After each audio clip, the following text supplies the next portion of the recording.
السلام علیکم و رحمت الله و برکاته. تماشابینان گرامی، با تمنای اینکه همگان تن صحت و سلامت هستید، برنامه تحلیلی خبری پیام نیوز را آغاز میکنیم. اینک دقت کنید و نامگوی موضوعهای امروزه. مجلس حکومت در پناهگاه بودن امام علی رحمان را تصدیق کرد.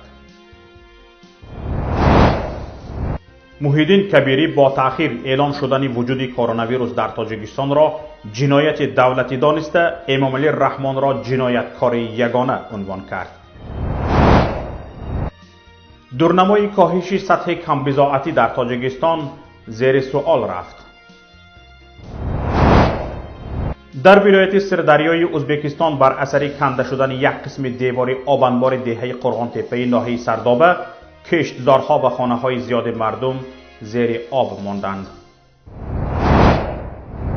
طبق اطلاع دفتر مطبوعاتی رئیس جمهور، دیروز 30 اپریل تحت ریاست امام علی رحمان مجلس حکومت جمهوری تاجیکستان برگزار شد. اصلا 90% مجلس های حکومت چیز جالبی برای رسانه‌ای کردن ندارند. بنابراین همیشه از طرف رسانه های معتبر نادیده گرفته می شوند. مجلس ها تنها از جانب خبرگزاری دولتی خاور و برخی رسانه های دیگری دولتی رسانه‌ای می شوند که شمار خوانندگانشان از 100-200 نفر بیشتر نیست. در همین حال مجلس دیروزه حکومت از جانب دو رسانه معروف، رادیوی آزادی و سامانه اخبار رسانه‌ای شد. سبب 2 هفته غایب بودن رئیس جمهور که تازه پیدا شده است. سامانه اخبار کمی به مسائل بررسی شده هم توجه کرده است که در جلسه مسئله ویروس کرونا تقریبا در حاشیه قرار داشت.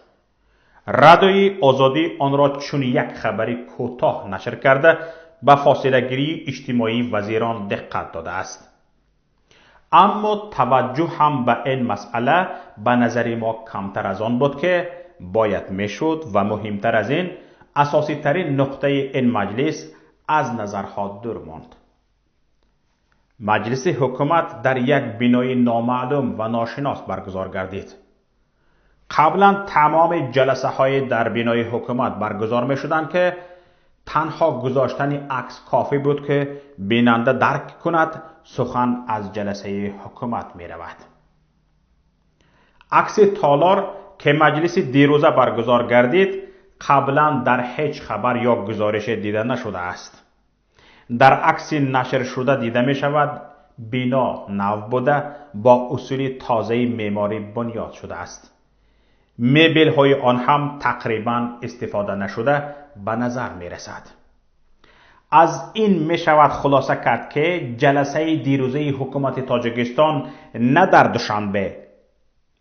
دوشنبه بلکه در یکی از بستانسراهای رئیس جمهور برگزار شده است. قبلا پیام خبر داده بود که رئیس جمهور تاجیکستان در پناهگاه مخصوصی آماده شده برای حالتهای فوق‌العاده پنهان شده است.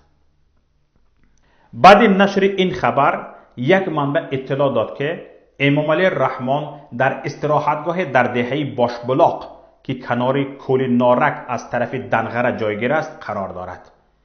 این استراحتگاه که در ممنوعگاه قرار دارد قبلا هم سخت محافظت می شد، ولی 2 هفته اخیر حفاظت از آن با شدت تر شده است.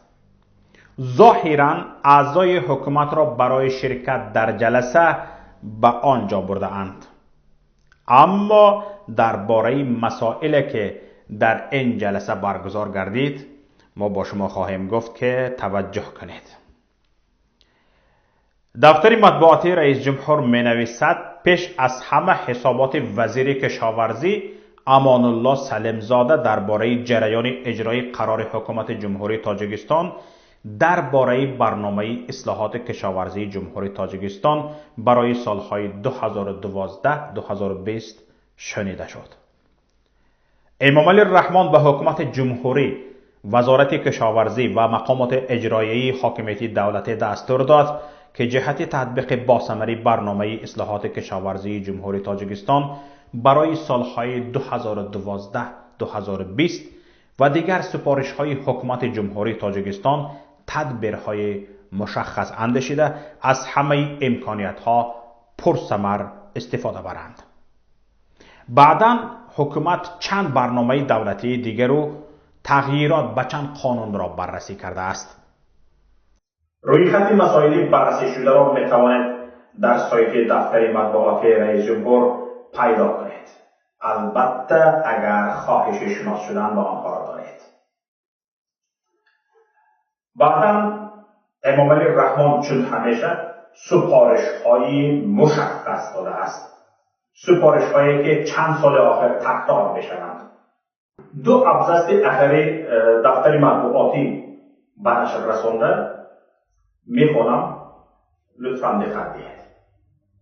در آخرین کار مجلس پرزیدنت مملکت رئیس حکومت جمهوری تاجیکستان محترم امام علی رحمان به حکومت کشور و مقامات اجرایی حاکمیت دولتی آید به وسعت کارهای آبادانی و بنیادکاری بخشیده به جشن 30 سالگی استقلالیت دولتی، کشت و کار بهاری، کشت تکراری برای رفع عاقبت‌های آفت‌های طبیعی از جمله پیشگیری خوف آمدن سیل و آبخیزی‌ها دایر به تیزانیدن کارهای ساحل مستحکم کنی، تازه و آزاده کردن محیط زیست و در سطح ضروری دایر کردن معرکه زمستان گذرانی سفارش‌های مشخص دادند.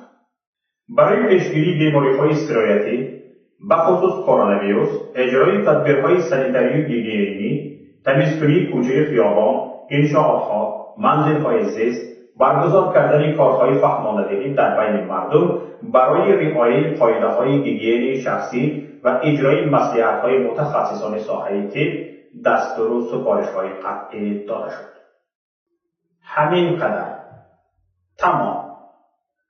حتی کرونا ویروس چون موضوع علاقیده بررسی نشده در قطار بیماری‌های سرایتی دیگر ذکر شده است.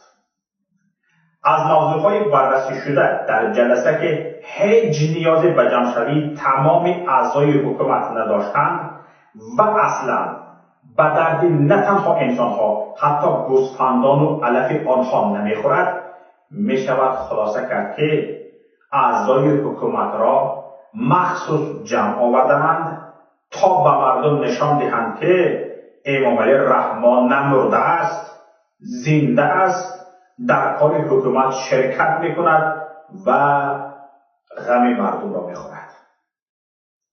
تنها این مسئله را فراموش کردند که عکس از جلسه می تواند فراری بودن پیشوا را آشکار کند. تماشابینان گرامی، برنامه ما ادامه دارد. اکنون چند خبر و رویدادهای دیگر را همکارم صفیه به شما گزارش می‌دهد. پذیرا باشید.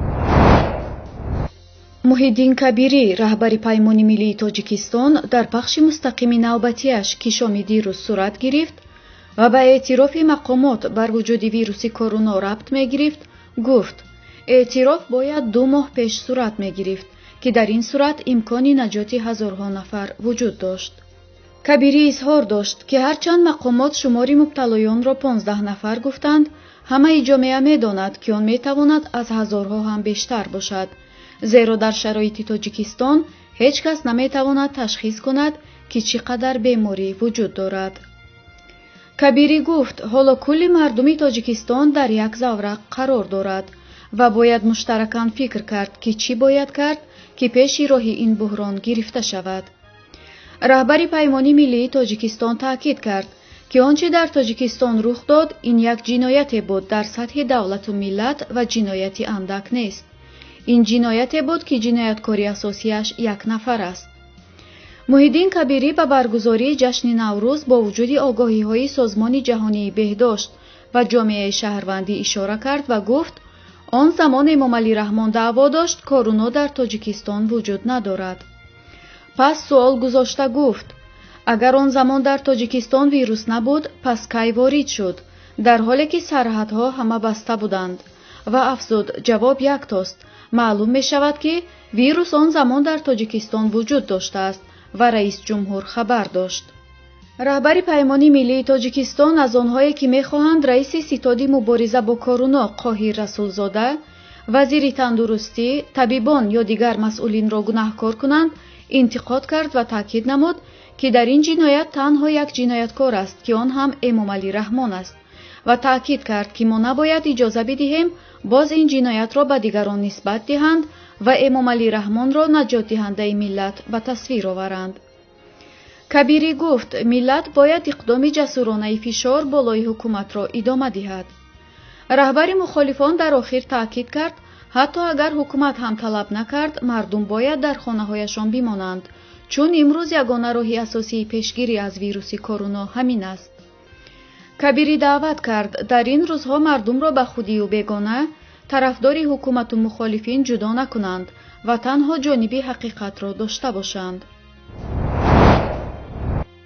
иқтисодчиёни Бонки ҷаҳонӣ пешбинӣ карданд, ки сатҳи таворрум дар бахши истеъмолии Тоҷикистон дар соли 2020 ҳудуди 10% хоҳад буд. дар гузориши нави ин бонк дар бораи Тоҷикистон қайд мешавад, ки бо афзоиши нарх ба маҳсулоти ғизоӣ, инчунин поёнравии суръати рушд ва ҳаҷми интиқоли пул, дурнамои коҳиши сатҳи камбизоатӣ дар ҷумҳурӣ зери суол мемонад. гуфта мешавад, таворрум дар ҷумҳурӣ пас аз коҳиш то 5.4% дар соли 2018 то 8% соли 2019 афзоиш ёфта ва 5.9% ҳадди болоии доираи мақсадноки Бонки Миллӣ наздик шуд. ба омилҳои аслии таворруми соли гузашта таҳлилгарони бонк болоравии нархи маҳсулоти хӯрокворӣ, таъсири беқурбшавии асъор ва афзоиши тарофаҳо ба қувваи барқро ба андозаи 15% нисбат медиҳанд. қобили зикр аст, ки аллакай дар 3 моҳаи аввали соли ҷорӣ мизони таворрум дар Тоҷикистон 2.6% ташкил дод. дар ин давра нархи маҳсулоти хӯрокворӣ 4% афзуд. Бонки Миллии Тоҷикистон мизони таворруми имсоларо дар сатҳи 7% нигоҳ доштанист. субҳи имрӯз 1 май дар вилояти Сирдарёи Узбекистон бар асари канда шудани як қисми девори обанбори деҳаи Қурғонтепаи ноҳияи Сардоба, киштзорҳо ва хонаҳои зиёди мардум зери об монданд. бино ба иттилои расонаҳои узбекӣ, ин ҳодиса хисороти ҷонӣ надоштааст. гуфта мешавад, 11,5 ҳазор сокини деҳаи Қурғонтепа аз ҷои ҳодиса ба ҷои дигар кӯчонида шудаанд. вазорати ҳолатҳои фавқулодаи ҷумҳурии Узбекистон хабар дод, ки тамоми сохторҳои ин ниҳод бо ҷамъи кормандони минтақавиаш дар ҷои ҳодиса қарор доранд. барои бартараф намудани оқибатҳои он воситаҳои зиёди техникӣ ба ҷои ҳодиса фиристода шудааст. бино ба иттилои ин манбаъ, сокинони рӯстоҳои нисбатан наздик ба ин обанбор низ ба ҷойҳои бехавф кӯчонида шуданд. қисме аз онҳо дар ҷамоати Бирлик ба сар мебаранд. тавре дафтари матбуоти раис ҷумҳурии Узбекистон иттилоъ додааст, ки Шавкат Мирзиёев субҳи имрӯз ба ҷои ҳодиса ҳозир шуда гуфтааст, барои воҳима ягон асос вуҷуд надорад ва вазъиятро зери назорати шахсан худаш қарор медиҳад.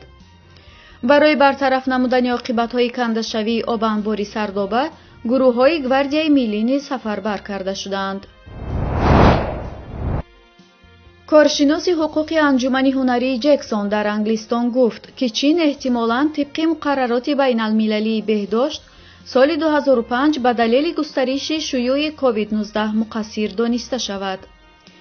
Сэмюэл Армстронг, коршиноси ҳуқуқи анҷумани ҳунари Ҷексон, яке аз маъруфтарин андешакадаҳои бритониёӣ дар заминаи сиёсати хориҷӣ, дар мусоҳиба ба хабарнигори Анатолии Туркия гуфтааст, метавон Чинро ба иттиҳоми адами пазириши масъулиятҳои байналмилалӣ барои ҷилавгирӣ аз сирояти вируси COVID-19 ба соири кишварҳо маҳкум карда ва муқассир донист. вай муқаррароти байналмилалии беҳдошти соли 2005-ро абзори асосии қонунӣ барои ширкат аз Чин дониста ва афзуд. тибқи ин муқаррарот бояд кишваре як сценарияи эпидемӣ таҳия ва тамоми додаҳои марбут ба онро зарфи 72 соат ба Созмони ҷаҳонии беҳдошт иблоғ кунад. нотавонии Чин барои пешгирӣ аз шӯйии COVID-19 мабнои аслии шикояти тарафи муқобил хоҳад буд. Армстронг ба печидагии муҳосибаи хисороти молии ношӣ аз шӯйии COVID-19 ишора карда ва афзуд, ба вежа шиносоии осебҳои ворида бар иқтисодҳои дар ҳоли тавсеа душвор аст. тахмин зада мешавад, танҳо бар кишварҳои узви гурӯҳи 7 хисороти молӣ ҳадди ақал $4 триллион ворид шуда бошад. این بود مطلب هایی که امروز برایتان آماده نمودیم. برنامه های دیگری ما در شبکه های اجتماعی فیسبوک، اینستاگرام، ادناکلاسنیکی، توییتر، ساوندکلاود، وکانتاکت و غیره قابل دریافت است. در پایگاه پیام نت همه روزه از خبر و رویدادها گزارش داده می شود. تحلیل ها و مقاله های دینی و فرهنگی و سیاسی نشر می شوند. این همه محض برای شماست. امیدواریم پذیرایی خواهد شد. مرحبا به پایگاه پیام نت. تماس با ما توسط پیام رسان های واتساپ، وایبر، ایما و تلگرام با رقم 49 15 16 46 15 947. خودتان و نزدیکانتان را از سرایت کرونا ویروس احتیاط کنید. در پناه الله بمانید. خیر، با امید دیدار در روز دیگر. السلام علیکم و رحمت الله.